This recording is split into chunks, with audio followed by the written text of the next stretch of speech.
اعوذ باللہ من الشیطان الرجیم بسم اللہ الرحمن الرحیم السلام علیکم یا علی مدد۔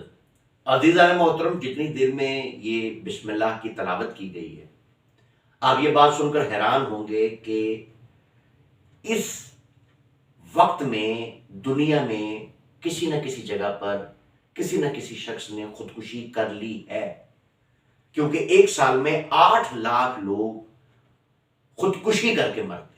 جو گلوبل ڈیٹا بیس اس وقت موجود ہے، نیٹ پر آپ اس پہ سرچ کریں، سوسائڈ ریشو کو دیکھیں تو آپ کو یہ معلوم ہوگا کہ ہر 40 سیکنڈ کے بعد ایک شخص خودکشی کر کے مر جاتا۔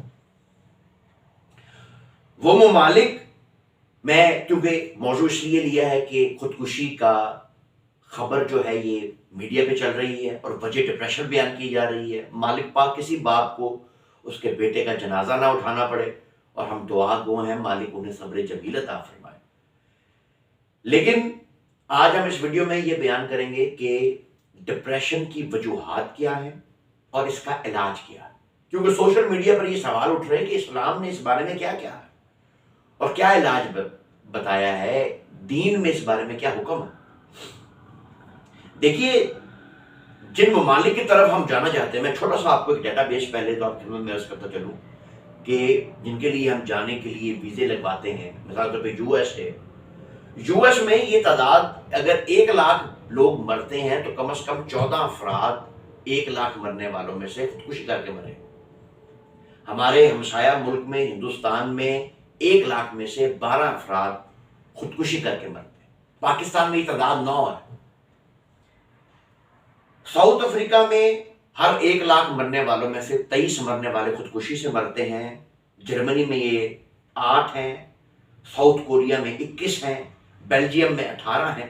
لیکن حیرت اس بات پر ہے کہ وہ ممالک جو ہر وقت جنگ میں رہے ہیں، مشکل حالات میں رہے ہیں، وہ ایران ہے، عراق ہے، یہاں یہ تعداد 5 کی، اور جو شام ہے وہاں یہ ریشو اتنی کم ہے 2، یعنی 1 لاکھ میں سے کوئی 2 لوگ ہوں گے جنہوں نے خودکشی کر کے وہ مرے ہوں گے۔ عورتوں میں یہ وہم، یہ خیال زیادہ پیدا ہوتا ہے، ڈپریشن، انزائٹی، ایسے خیال وہم زیادہ آتے ہیں۔ لیکن خودکشی کرنے میں مردوں کی تعداد دگنی ہے عورتوں کی نسبت سے۔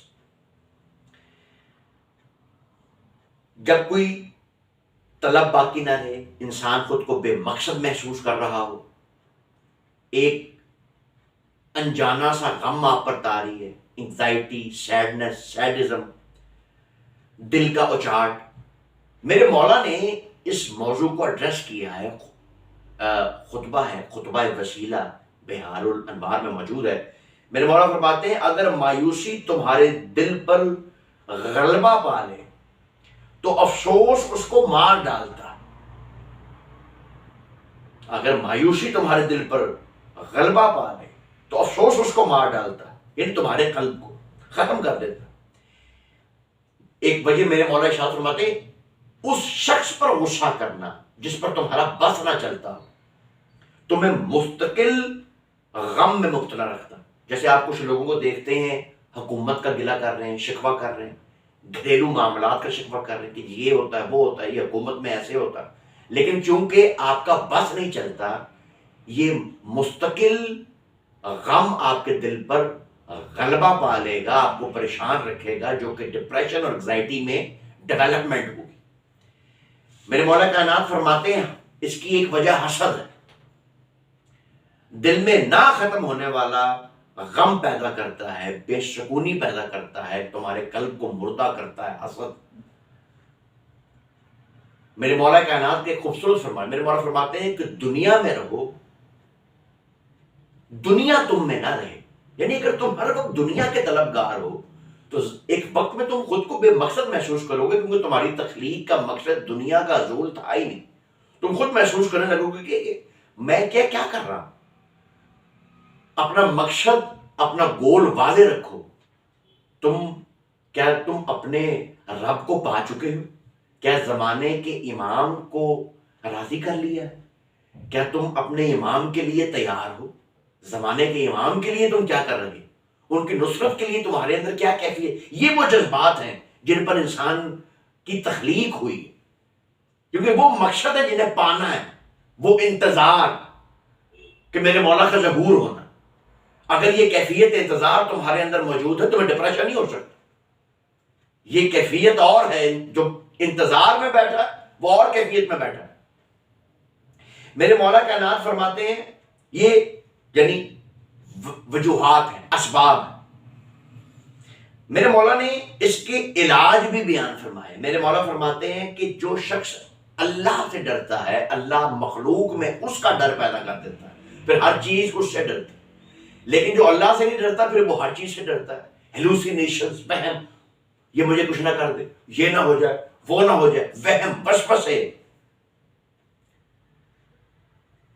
حدیث پاک میں ارشاد ہوتا ہے کہ جیسے لوہے کو زنگ لگتا ہے تمہارے قلوب کو بھی زنگ لگ جاتا ہے. اس زنگ کو ختم کرنے کے لیے استغفار پڑھو.